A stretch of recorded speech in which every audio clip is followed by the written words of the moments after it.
ইসলাম গ্রহণ করার কারণে সাদের মা সাদকে ডাকলেন, সাদ এদিকে আসো, কোন ধর্ম তুমি গ্রহণ করেছো? কালেমা গ্রহণ করেছো, মুহাম্মাদের ধর্ম গ্রহণ করেছো রে সাদ। বাপদাদার মূর্তি পূজা ত্যাগ করে তুমি কোন ধর্ম গ্রহণ করেছো? এই ধর্ম তোমাকে এই মুহূর্তের ভিতরে ছেড়ে দিতে হবে। নাউজুবিল্লাহ। সাদ রাদিয়াল্লাহু তাআলা আনহুর ইতিহাসের জীবনীর ভিতরে এসেছে, উনি অত্যন্ত বিনয়ী এবং নম্র, মা এবং বাবাকে অত্যন্ত সম্মান এবং শ্রদ্ধা করতেন, কোনোদিন বাবা মার বাইরে যেতেন না। এমন একটা সন্তান যখন ইসলাম গ্রহণ করেছেন, সাদের মা বলতেছেন এই মুহূর্তে ইসলাম ছেড়ে দিতে হবে। সাদ রাদিয়াল্লাহু তাআলা আনহু চুপ থাকলেন, বললেন মা আমি ছেড়ে দেওয়ার জন্য ইসলাম কবুল করি নাই।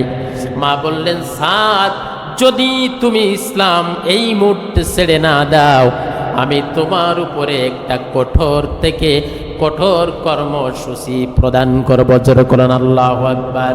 সাদ রাদিয়াল্লাহু তাআলা আনহুর মা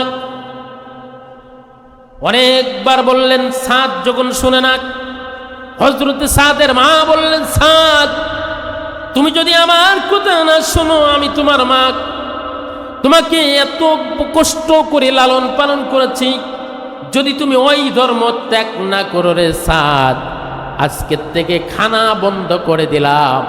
তুমি যদি ইসলাম ধর্ম ত্যাগ না করো, আর জীবনে কোনোদিন আমি ভাত খাবো না, খানা খাবো না। আমি তোমার মা ধুকে ধুকে খাবারের অভাবে মারা যাব যদি তুমি মুহাম্মাদের ইসলাম ধর্মটারে ত্যাগ না করো। সাদ রাদিয়াল্লাহু তাআলা আনহু মায়ের এমন কর্মসূচি, মায়ের এমন অনশন শুনে সন্তানের মাথায় পাহাড় ভেঙে পড়ল। আল্লাহর নবীর কাছে কালেমা পড়ার কারণে মা খানা বন্ধ করে দিয়ে যদি মারা যায়, সন্তানের ভালো লাগে না খারাপ লাগে?